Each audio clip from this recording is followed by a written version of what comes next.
Welcome to the Leo. అమరావతిలో పనులు శరవేగంగా చేయడానికైతే కూటమి ప్రభుత్వం కట్టుబడింది. ఇప్పటికే దాదాపుగా 20,000 కోట్ల రూపాయల ఆల్రెడీ అమరావతి పనుల కోసం అయితే సమీకరించడం జరిగింది. అందులో 11,500 కోట్లకు సంబంధించి ఆల్రెడీ ఇప్పటికే జీవోలు కూడా విడుదల చేశారు. పనులకు సంబంధించి తాజాగా మరొక 8,000 కోట్ల చిల్లరకు ఆల్రెడీ పనులకు తాజాగా ఆమోదం కూడా తెలపడం జరిగింది. అంటే మొత్తంగా అమరావతి పనులు శరవేగంగా జరుగుతున్నాయి. 3 ఏళ్లలో అమరావతిని పూర్తి చేస్తామని చెప్పి నిన్న పురపాలక శాఖ మంత్రిగా ఉన్నటువంటి మంత్రి నారాయణ కూడా తెలపడం జరిగింది. ఇదే సమయంలో చెప్పిన ప్రధాన మాట ఏంటంటే జగన్మోహన్ రెడ్డి నిర్వాహం వల్ల ఇప్పుడు నిర్మాణ భారం దాదాపుగా 45% పెరిగింది. అంటే గతంలో 100 రూపాయలకి అయిపోయేది ఇప్పుడు 145 రూపాయలకి అదనంగా ఇంకొక 45 రూపాయలు అదనంగా పెట్టాల్సినటువంటి పరిస్థితి. ఎందుకు ఆగిపోయిందంటే దీంట్లో ఒకటి ధరలు పెరగడంతో పాటు కొన్ని జగన్మోహన్ రెడ్డి పాడు పెట్టడం వల్ల వాటిని మరమ్మతులు చేసి మళ్ళీ నిర్మాణాన్ని కొనసాగించాల్సి ఉంది. అలాగే నిర్మాణం చేసి కొన్ని వదిలేయటం వల్ల కొన్ని దెబ్బతినడం జరిగింది. మళ్ళీ తిరిగి వాటిని మరమ్మతులు చేయాల్సినటువంటి పరిస్థితి. ఇలాగ ఓవరాల్గా అసలు నిర్మాణ భారం కంటే 45% అధిక భారం ఇప్పుడు అమరావతి మీద పడబోతుంది. వాస్తవానికి అసలే అమరావతి నిర్మాణం కష్టతరం అనుకుంటున్నటువంటి నేపథ్యంలో జగన్మోహన్ రెడ్డి చేసినటువంటి ఈ పని వల్ల అమరావతికి ₹1 లాభం లేకపోగా ఈ నిర్మాణ భారం అనేది పెరిగింది. దీని మీద కూడా నిన్న మంత్రి చాలా తీవ్రమైన వ్యాఖ్యలు అయితే చేయడం జరిగింది. అయినప్పటికీ ముందడిగే వేస్తాం. నిర్మాణ భారం పెరిగిందనో లేదా ఇంకోటి జగన్మోహన్ రెడ్డి 5 ఏళ్ల పాటు పాడుపెట్టాడనో ఈ సాకులు చూపి అమరావతిని ఆపే ప్రసక్తే లేదు. ఖచ్చితంగా మనోధైర్యంతో ముందడిగేస్తాం. చంద్రబాబు గారి మీద పూర్తి స్థాయిలో నమ్మకం ఉంది. అమరావతికి నిధులు సమీకరించగల శక్తి సామర్థ్యాలు ముఖ్యమంత్రి చంద్రబాబు గారికి ఉన్నాయి కాబట్టి మేము ఎక్కడా భయపడాల్సిన అవసరం లేదు. 3 ఏళ్లలోనే అమరావతి రూపురేఖలు తీర్చిదిద్దడానికి కృషి చేస్తామని చెప్పారు. ఇప్పటికే ఏదైతే అధికారులు క్వార్టర్స్ కానివ్వండి లేదా ఇంకోటి కానివ్వండి దాదాపుగా నిర్మాణాలు కొన్ని పూర్తయ్యాయి. 40-50% నిర్మాణాలు కొన్ని పూర్తయ్యాయి. ప్రధానంగా వాటి మీద దృష్టి పెట్టి ముందు వాటిని కంప్లీట్ చేయాలని చూస్తున్నట్టుగా తెలుస్తుంది. ఇక మళ్ళీ సింగపూర్ కన్సల్టెన్సీకే ఆ నిర్మాణ బాధ్యతలు అప్పచెప్తారా అన్న ప్రశ్నకు అది ముఖ్యమంత్రి చంద్రబాబు గారు తీసుకునే నిర్ణయం మీద ఆధారపడి ఉంటుంది. వాస్తవానికి గతంలో ఆ కంపెనీ ప్రతినిధుల మీద కూడా ఇక్కడ జగన్మోహన్ రెడ్డి కేసులు పెట్టి వేధించారు. సో ఒకసారి మాట్లాడి తదుపరి నిర్ణయం తీసుకోవాల్సి ఉంటుందని చెప్పి నిన్న నారాయణ అయితే చెప్పడం జరిగింది. సో దీనికి సంబంధించి ఒక వార్త అయితే వచ్చింది. చూద్దాం జగన్మోహన్ రెడ్డి హయాంలో ఏం జరిగింది, ఇప్పుడు ఏం జరుగుతుంది అనేది. జగన్ నిర్వాకం అమరావతిపై 45% అదనపు భారం, 5 ఏళ్లు ఆపేయడంతో పెరిగిన ధరలు, అయినా అడుగు ముందుకే వేస్తాం, 3 ఏళ్లలో పనులు పూర్తి చేస్తాం మంత్రి నారాయణ స్పష్టీకరణ. ఇప్పటికే 20,000 కోట్లకు పైగా పనులకు ప్రభుత్వం ఆమోదం తెలిపింది. అందులో 11,467 కోట్లకు ఆల్రెడీ జీవోలు కూడా విడుదల చేశారు. జీవో విడుదలైనవి అంటే ఇక ఆటోమేటిక్గా ఈ అమౌంట్తో పనులు అనేవి ముందుకు సాగుతాయి.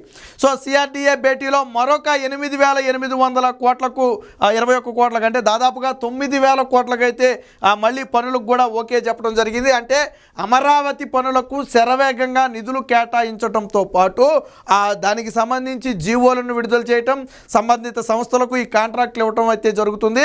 ప్రధానంగా రహదారులతో పాటు ఏదైతే భవన నిర్మాణాలు ఉన్నాయో వాటి మీద దృష్టి సారించినట్టుగా అయితే తెలుస్తుంది. నిన్న సిఆర్డీఏ అధికారులతో చంద్రబాబు గారు అయితే ఒక కీలక భేటీ నిర్వహించడం జరిగింది.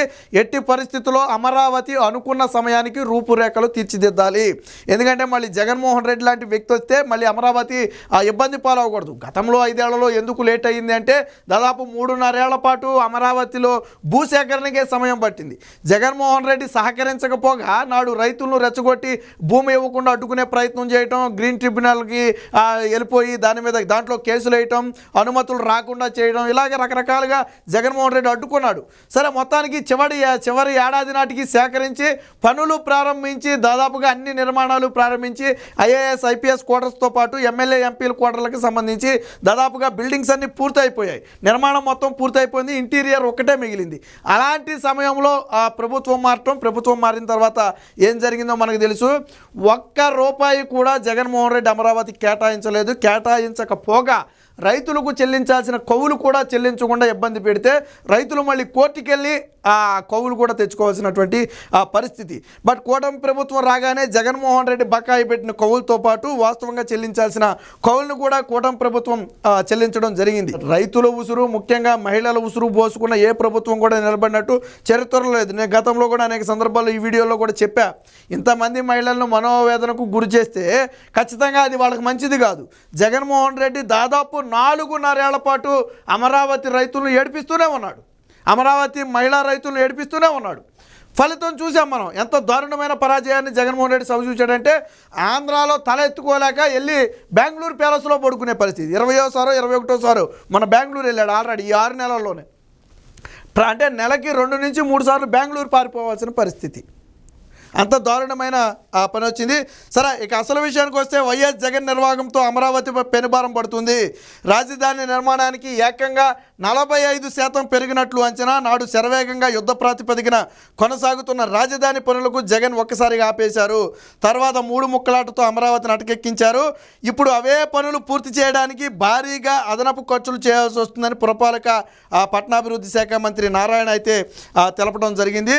సో రాజధాని కోసం నాడు కేవలం 58 రోజుల్లోనే స్వచ్ఛందంగా 33,000 ఎకరాలను నాడు సేకరించారు. మీకు తెలుసో లేదో, ఇతర దేశాలు కూడా ఈ చంద్రబాబు గారు సేకరించినటువంటి ఈ ల్యాండ్ పుల్లింగ్ విధానం ఏదైతే ఉందో దీని మీద అధ్యయనం చేశాయి ఇతర దేశాలు కూడా. ఎందుకంటే రూపాయి చెల్లించకుండా ఇంత పెద్ద ఎత్తున రైతుల నుంచి భూమి ఒక ప్రభుత్వం సేకరించడం అనేది హైలీ ఇంపాసిబుల్. బట్ 58 రోజుల్లో ఒక్క పోలీసుని వాడకుండా, ఒక్క వ్యక్తి మీద లాఠీ దెబ్బ వేయకుండా, ఒక్క వ్యక్తిని ఇబ్బంది పెట్టకుండా 33,000 ఎకరాలు చంద్రబాబు గారు సేకరించారు అంటే అది చంద్రబాబు గారి గొప్పతనం. దీని ఒక కేస్ స్టడీగా తీసుకున్నాయి. చంద్రబాబు గారు తీసుకున్నటువంటి ఈ ల్యాండ్ పుల్లింగ్ అనేది ప్రపంచ దేశాలకు కూడా ఒక కేస్ స్టడీగా మారింది. అలాంటి రాజధానిని జగన్మోహన్ రెడ్డి వచ్చిన తర్వాత పూర్తిగా నాశనం చేసినటువంటి పరిస్థితి. ఇక దీనికి అదనంగా 8,000 కోట్లు ఇచ్చారు, అది కూడా ఒకసారి పనులకు ఆమోదం పెట్టారు, అది కూడా ఒకసారి చూద్దాం. రాజధానిలో మరొక 8,821 కోట్ల పనులకు ఆమోదం. ఇప్పటికే దాదాపుగా 11,465 కోట్ల రూపాయలకి ఇప్పటికే ఆమోదం వచ్చింది. సో దీంతో దాదాపుగా మొత్తంగా 20,000 కోట్ల రూపాయలు సుమారు పనులకైతే రాష్ట్ర ప్రభుత్వం ఆమోదం తెలిపినట్టు తెలుస్తుంది. మొత్తం నిర్మాణానికి 60,000 కోట్ల రూపాయలు అయ్యే అవకాశం ఉందని చెప్పి ఒక అంచనా. గతంలో అయితే ఒక 40,000 కోట్లతో అయ్యేది, బట్ ఇప్పుడు 60,000 కోట్లకు. ఎందుకంటే ఇందాక చెప్పినట్టుగా జగన్మోహన్ రెడ్డి వచ్చిన తర్వాత నిర్మాణ భారం పెరిగింది. చేయాల్సింది అదే పనులు, అప్పుడు ఏదైతే చేయాలనుకున్నారో ఆ పనులే ఇప్పుడు కూడా చేయాలి, అందులో ఏ మార్పు రాలా. కానీ ధరలు పెరిగాయి. కరోనాకు ముందు, కరోనా తర్వాత ఆ పరిస్థితుల్లో ఎంత మార్పు వచ్చిందో మనకు తెలుసు. రెండోది, జగన్ పాడుపెట్టిన దాన్ని సరిచేసి మళ్ళీ నిర్మాణాన్ని కొనసాగించాలి. ఫర్ ఎగ్జాంపుల్ జంగిల్ క్లియరెన్స్కే బోడంత ఖర్చు అయింది. ఎందుకని 5 ఏళ్ల పాటు అమరావతి మొత్తం కూడా ఒక తుప్పల్లాగా తయారైపోయింది. సో దాంట్లో ఏమి నిర్మాణాలు చేపడతారు? దాన్ని క్లియర్ చేయించిన తర్వాత ఇప్పుడు నిర్మాణాలు చేపడుతున్నారు. ఇలాగా జగన్మోహన్ రెడ్డి చేసిన పనుల వల్ల దోబరా భారం అయితే పెరిగింది. సో రైతుల స్థలాలు కేటాయించిన లేఅవుట్లలో సుమారు 1,200 నుంచి 1,500 కిలోమీటర్ల రహదారిని నిర్మించాల్సి ఉంటుంది. ఇప్పుడు 236 కిలోమీటర్లకు అథారిటీ అనుమతి తీసుకున్నాం. ప్రధాన రహదారి 340 కిలోమీటర్లు నిర్మించాల్సి ఉంది. ఇప్పుడు దానికి 97 కిలోమీటర్లు అయితే అనుమతి తీసుకున్నారు. మొత్తంగా 14 ప్యాకేజీలుగా విడదీసి దాన్ని నిర్మిస్తున్నట్టుగా అయితే తెలిపారు. 45% పెరిగిన వ్యయం 2019తో పోలిస్తే, అప్పటి నిర్మాణ ధరలతో పోలిస్తే ఇప్పుడు 45% పెరిగినట్టుగా తెలుస్తుంది. గతంలో 41,000 రూపాయలు ఖర్చు అవుతుందని అంచనా వేసినటువంటి భవన నివాసాలకు ఏదైతే ఉందో ఇప్పుడు దానికి మరొక 5,000 అదనంగా, అంటే దాదాపు 46,000 కోట్లు 47,000 కోట్ల రూపాయలు ఇప్పుడు అయ్యే పరిస్థితి. గతంలో ఉన్నటువంటి పనులకు అదనంగా ఇప్పుడు చెల్లించాల్సిన, గతంలో కాంట్రాక్ట్ కుదుర్చుకున్న వాళ్ళు ఇప్పుడు రారు. గతంలో ఫర్ ఎగ్జాంపుల్ ఒక పని చేయడానికి 100 కోట్లు కుదుర్చుకున్నాడు అనుకోండి, ఆ పని మధ్యలో ఆపేశాడు. ఒరే బాబు నువ్వు ఆ 100 కోట్లకు వచ్చి ఇప్పుడు చేయంటాడు, చేయడు. ధరలు పెరిగిపోయాయి. ఆ 100 కోట్లు ఏమవుద్ది, 140 కోట్లు 150 కోట్లు అవుద్ది. ఇలా ఒకటి కాదు, అన్నిట్లోనూ పెరిగిపోయాయి. గతంలో అన్ని కాంట్రాక్టులు ఇచ్చేశారు, అన్ని సంస్థలు తన పనులు ప్రారంభించాయి, మధ్యలోనే పనులు ఆపేశారు. మీకు తెలుసో లేదో, అమరావతిలో దాదాపు 6 నెలల నుంచి ఏడాది పాటు ఆ యంత్రాలు, భారీ యంత్రాలు ఏవైతే ఉన్నాయో ఇతర రాష్ట్రాల నుంచి తీసుకొచ్చినటువంటి యంత్రాలు, కొన్ని అయితే ఇతర దేశాల నుంచి కూడా తీసుకొచ్చారని చెప్పి అప్పట్లో చెప్పారు సంస్థలు. అవన్నీ 6 నెలలు ఏడాది పాటు చెట్టి ఇక అవి కూడా తుప్పట్టిపోయే స్టేజ్కి వచ్చిన తర్వాత తిరిగి తీసుకెళ్ళిపోయారు. ఎందుకంటే అమరావతి మళ్ళీ స్టార్ట్ అవుద్దేమో, దానికి నిధులు వస్తాయేమో, గతంలో కుదుర్చుకున్న ఒప్పందాల ప్రకారం ప్రభుత్వం నిధులు ఇస్తే పనులు చేయొచ్చు అని చెప్పి వెయిట్ చేశారు కాంట్రాక్టర్లు. బట్ జగన్మోహన్ రెడ్డి ఎప్పుడైతే 3 రాజధానులు అన్నాడో ఇక ఇది జరిగేది కాదు, సచ్చేది కాదని చెప్పి వాళ్ళ యంత్రాలన్నీ కూడా తీసుకుని వెళ్ళిపోయారు. అప్పట్లో ఇది పెద్ద చర్చనీయాంశంగా కూడా మారింది. సో అథారిటీ ఆమోదం పొందిన పనులు వ్యయం వివరాలను అయితే ఇక్కడ జోన్ల వారీగా ఇవ్వడం జరిగింది. మొత్తంగా రహదారి అంచనా కానివ్వండి, మొత్తం 14 ప్యాకేజీలుగా ప్రధాన రహదారులను వివరించడం. ఇక గతంలో 2019లో 3,000 కోట్లు అవుతుందని అంచనా వేసిన పనులకు ఇప్పుడు 8,000 కోట్ల రూపాయలు అవుతుంది కొన్నిటికైతే. అంటే డబల్ అయ్యే పరిస్థితి ఆ స్థాయిలో జరుగుతుంది. ఏది ఏమైనా మొత్తంగా అమరావతి నిర్మాణానికి కూటమి ప్రభుత్వం చిత్తశుద్ధితో పనిచేస్తుంది అనడానికి ఇది ఒక నిదర్శనం. జగన్మోహన్ రెడ్డికి రాబోయే ఎన్నికలు అంత ఈజీ కాదు. రాజధాని ఏంటో సమాధానం చెప్పి జగన్మోహన్ రెడ్డికి ఎన్నికలకు వెళ్ళాలి. అమరావతి రాజధానిని ఒప్పుకుంటాడా? ప్రజలు జగన్మోహన్ రెడ్డిని నమ్మరు. 3 రాజధానులు అంటాడా? మళ్ళీ జగన్మోహన్ రెడ్డిని దారుణంగా ప్రజలు ఓడిస్తారు. ఎందుకంటే మొన్న 3 రాజధానులు అన్నందుకే జగన్మోహన్ రెడ్డిని సగం ప్రజలు ఓడించారు. జగన్మోహన్ రెడ్డి ఓటమిలో ఈ రాజధాని అంశం అనేది అత్యంత కీలకమైనటువంటి అంశం.